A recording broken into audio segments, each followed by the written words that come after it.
গরম গরম গরম গরম পড়ে গেছে, তাই এখন সবারই চিন্তা গরমে কি কি খাবার করলে ভালো হয়। সেই রেসিপি নিয়ে চলে এসেছি একদম সহজে।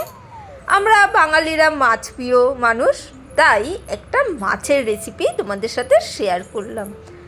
হালকা পাতলা না, কিন্তু স্বাস্থ্যকর আর পেটের জন্য অবশ্যই ভালো।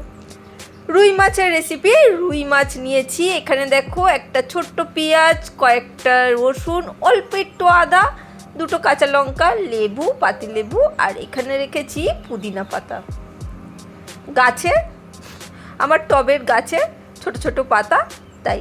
আর ওই ধনে পাতা রেখেছি, সেটাও ওই বাগানে হয়েছে সেইটা। সবারই এবছরে মানে মোটামুটি টবে রেখেছে, মানে ধনে পাতা, পুদিনা পাতা মোটামুটি অনেকেই বাড়িতে করে, না হলে বাজারে পাওয়াই যাবে। চলো মিক্সির বাটিতে, ওখানে মাছগুলোই তো লবণ হলুদ মাখিয়ে রেখেছি, সেটা দেখিয়ে দিলাম। সেটা নিশ্চয়ই বুঝতে পেরে গেছো, লবণ হলুদ ছাড়া আর কিছু মাখাইনি। অবশ্যই 30 মিনিট আগে মাখিয়ে রেখে দেবে। আর এইখানে ধনে পাতাগুলো মিক্সির বাটির মধ্যে দিয়ে দিলাম। আগে ধনে পাতাগুলো দিলাম, তারপরে আমি এর মধ্যে পুদিনা পাতাগুলো দিয়ে দেবো। ওই ধুয়ে রেখেছি তো, সেই জন্যে ডালপালা যা আছে সব সমেত দিয়ে দিলাম। মোটামুটি যতটা ধনে পাতা দেবে তার অর্ধেকটা পুদিনা পাতা দেবে। অবশ্যই পুদিনা পাতাটা দিতে হবে। এই গরমে একবার এইভাবে মাছের রেসিপিটা করে দেখো। সব সময় পাতলা ঝোল করলে না বাচ্চা কাচ্চারা না খেতে চায় না। এইভাবে একবার করে দেখো, বেশি রিচ হবে না আর খেতে ভালো হবে।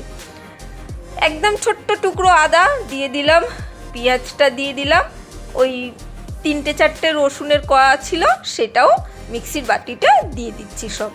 আর ওই অর্ধেক লেবুটা এখন রেখে দিচ্ছি, একটু সামান্য জল দিয়ে পেস্টটা করে নেবে। আর এখানে সর্ষের তেল গরম করে নিয়েছি, তার মধ্যে আমি মাছগুলো আস্তে আস্তে দিয়ে ভেজে নেব। মাছগুলো বলেছি সবসময় 30 মিনিট আগে কিন্তু লবণ হলুদ মাখিয়ে রাখবে, তাহলে কড়ার মধ্যে আটকে যাবে না আর ভাজতে সুবিধা হবে। আর যদি সময় থাকে অবশ্যই 1 ঘন্টা মাছ মানে লবণ হলুদ মাখিয়ে রেখে দেবে। একটু কাঁচা সর্ষের তেল মাখাতেও পারো, না মাখালেও চলে, লেবুর রসও মাখাতে পারো, না মাখালেও চলে। লবণ হলুদটা সুন্দরভাবে কিন্তু মাখিয়ে রাখতে হবে। আর তেলটা ভালো করে গরম করার পর খুব ধীরে সুস্থে মাছগুলো ছাড়বে। আর অবশ্যই একটু সর্ষের তেলে করার চেষ্টা করবে। মাছ সর্ষের তেলে করলে মাছের টেস্টটা ভালো আসে, সেই জন্যে আমি সর্ষের তেলেই করেছি। তোমরা এমনি সাদা তেলেও করতে পারো। আর খুব বেশি তেল দিইনি, দেখতেই পাচ্ছ। যারা নতুন রান্না করছো তারা খুব সাবধানে, দেখতেই পাচ্ছ, এইভাবে উল্টে পাল্টে মাছগুলোকে ভেজে নেবে। লেজাটা দিইনি, লেজাটাকে পরে দেবো। পরে ওই মাছগুলো ভেজে তুলে নেওয়ার পর লেজাটাকে আস্তে আস্তে ভেজে নিচ্ছি।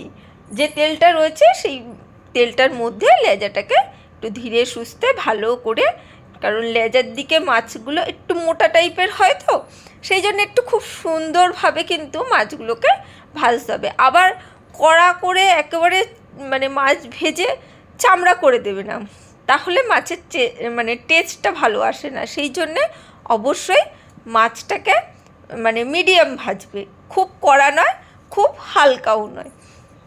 আর লেজাটাকে কিন্তু খুব ভালো করে, যেমন মাছের মাথা ভাজতে হয়, লেজাটাকেও খুব সুন্দর করে ভাজতে হয় কিন্তু সুন্দরভাবে, না হলে মাছের মানে লেজা যে খাবে তখন যখন মাছ ছাড়াবে তখন একটু কাঁচা ভাব থেকে যেতে পারে। চলো আমি মাছগুলো সব ভেজে নিয়েছি, বাটির মধ্যে তুলে নিয়েছি। আর দেখতেই পাচ্ছ কতটুকু তেল রয়েছে। আর এই তেলের মধ্যেই ওই যে পেস্টটা করেছিলাম, আদা রসুন পেঁয়াজ ধনেপাতা পুদিনা পাতা, সেই পেস্টটা একদম দিয়ে দিলাম। একদম সিম্পল রান্না, খুব সহজ, আর খেতে কিন্তু টেস্টি হয়। এই গরমে কিন্তু এই রেসিপিটা অবশ্যই করো। মানে গরম পড়তে না পড়তে সবসময় পাতলা ঝোল অবশ্যই ভালো, কিন্তু বাচ্চারা রোজ রোজ করলে ওই খেতে পছন্দ করবে না। তাই সারা গ্রীষ্মভর মাঝে সাঝে পাতলা ঝোলের বদলে এই রেসিপিটা কিন্তু করে খেতে পারো, ভালো লাগবে। রবিবারে হোক, যে কোনো অনুষ্ঠানের দিনে হোক, এই রুই মাছের রেসিপিটা কিন্তু করে খেয়ে দেখো, ভালো লাগবে। মশলাটা ধীরে সুস্থে মিডিয়াম ফ্লেমে কষে নিতে হবে। আর হালকা করে লবণ দিয়েছি, সবুজ ভাবটা থাকবেই, কিন্তু হালকা করে লবণ দিতে হবে যাতে ঝোলের কালারটা একটা সুন্দর কালার আসে। আর একটু হলুদ গুঁড়ো, একটু লবণ তো দিতেই হবে স্বাদের জন্যে, আর রঙের জন্যে হলুদ গুঁড়ো দিয়ে সুন্দরভাবে কষিয়ে নিচ্ছি। এই ধরনের নতুন নতুন রেসিপি এবং পুরনো রেসিপি, সব রেসিপি কিন্তু আমার চ্যানেলে পেয়ে যাবে। তাই যারা নতুন বন্ধু দেখছো তারা অবশ্যই চ্যানেলটাকে সাবস্ক্রাইব করে দিও। আর পুরনো বন্ধুরা তো সঙ্গে রয়েছো, সেই জন্যেই এতটা পথ আগাতে পারছি, আর তোমাদের ভরসা করেই কিন্তু এগিয়ে যাচ্ছি। আর এইখানে ছোটো চামচের, মানে যে চামচ দিয়ে আমরা দই বা আইসক্রিম না, দই বা মিষ্টি ধরনের জিনিস খাই, সেই চামচেরই 2 চামচ টক দই দিয়ে দিয়েছি। দিয়ে অবশ্যই লো ফ্লেমে আগে মশলাটাকে কষাতে হবে। দইটা দেওয়ার পর গ্যাসের ফ্লেমটা লো রেখে মশলাটা কষিয়ে নিচ্ছি, না হলে ওই দইটা ছানা ছানা মতন হয়ে যাবে, সেই জন্যে। তারপরে গ্যাসের ফ্লেমটা জোরে দিয়ে সামান্য একটু চিনি দিয়ে দিয়েছি, ওই ব্যালেন্সটা আসার জন্যে, স্বাদটা ঠিকঠাক থাকবে সেই জন্যে। লঙ্কাও কিন্তু আমি খুব বেশি দিইনি, খুব বেশি ঝালও হবে না, তাহলেই খেতে কিন্তু দারুণ আসবে। যারা ঝাল খেতে পছন্দ করো, কিন্তু গরমে অত তো ঝাল খাওয়া মানে উচিত নয়, সেই জন্যে আমি কিন্তু লঙ্কাটা 2 পিসই দিয়েছি। লঙ্কাগুলো খুব বেশি ঝালও ছিল না। তারপরে একটু মিক্সি ধুয়ে ভালো করে যেটুকুনি মশলা টশলা ছিল সেই ধোয়া একটু জল দিয়ে দিলাম। খুব বেশি পাতলাও হবে না, খুব বেশি আবার ঝোলঝোলও মানে ঝোলঝোলও হবে না, আবার খুব বেশি ঘনও হবে না। একটু ফুটতে দেবো, ফুটে উঠুক সুন্দরভাবে।